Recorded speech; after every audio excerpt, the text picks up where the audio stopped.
चिराग पासवान के तेवर एक बार फिर से बेहद सख्त दिखाई दे रहे हैं। एक बार फिर से नीतीश कुमार के साथ 2020 वाला खेल हो सकता है। चिराग के तेवरों से नीतीश कुमार हैरान है तो बीजेपी भी परेशान दिखाई दे रही है।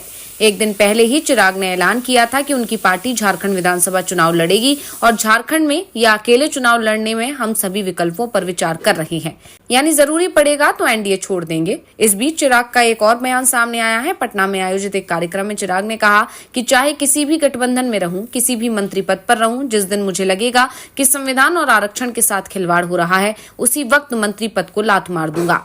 जैसे मेरे पिता ने 1 मिनट में मंत्री पद त्याग दिया था, उसी तरह 1 मिनट में मैं मंत्री पद त्याग दूंगा। दरअसल विपक्ष की तरफ से पहले से ही मोदी सरकार पर संविधान से छेड़छाड़ के आरोप लगते रहे हैं और चिराग पासवान ने एक तरफ से मोदी सरकार को चेतावनी दे दी है कि संविधान और आरक्षण से वो दूर रहें। वैसे ये कोई पहली बार नहीं है जब चिराग ने पार्टी लाइन से हटकर स्टैंड लिया हो। वो लगातार अपने बागी तेवर दिखा रहे हैं। उन्होंने हाल ही में राहुल गांधी की तारीफ करते हुए उन्हें दूरदर्शी नेता बताया था और कहा था कि उनके पास विजन है। तो मोदी सरकार की कई नीतियों की आलोचना भी वो कर चुके हैं। अगस्त महीने की शुरुआत में कोटे के भीतर कोटे को लेकर आए सुप्रीम कोर्ट के फैसले का चिराग ने विरोध किया था। चिराग की पार्टी जिस एनडीए में शामिल है, उसके ही घटक दल हिंदुस्तानी आवाम मोर्चा के संस्थापक जीतनराम मांझी समेत कई नेता कोर्ट के फैसले का समर्थन कर रहे थे, लेकिन चिराग खुलकर इसके विरोध में खड़े थे। इसके विरोध में विपक्षी दलों ने 21 अगस्त को भारत बंद का आह्वान किया था। केंद्रीय मंत्री चिराग पासवान की पार्टी ने भी इस बंद को समर्थन दिया था। चिराग ने कहा था कि SC/ST आरक्षण का आधार आर्थिक असमानता नहीं, छुआछूत जैसी कुप्रथा है। इसी तरह से जाति जनगणना के मुद्दे पर चिराग पासवान खुलकर राहुल गांधी के साथ खड़े दिखाई दे रहे हैं। चिराग ने कहा था कि हम चाहते हैं कि जाति जनगणना हो। कई बार राज्य सरकार और केंद्र सरकार जाति को ध्यान में रखकर योजनाएं बनाती हैं। सरकार के पास उस जाति की जनसंख्या की जानकारी होनी चाहिए। इसी के साथ वक्फ बिल पर भी चिराग ने बीजेपी के उलट स्टैंड लिया था।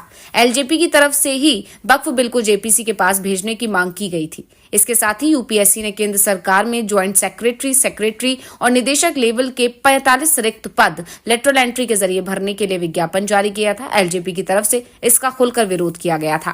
बाद में सरकार ने यूपीएससी को पत्र लिखकर यह विज्ञापन रद्द करने का आग्रह किया। चिराग के तेवरों से साफ है कि वो एनडीए छोड़ने का मन बना रहे हैं। दरअसल चिराग की नाराजगी का सबसे बड़ा कारण उनके चाचा पशुपति पारस को माना जा रहा है।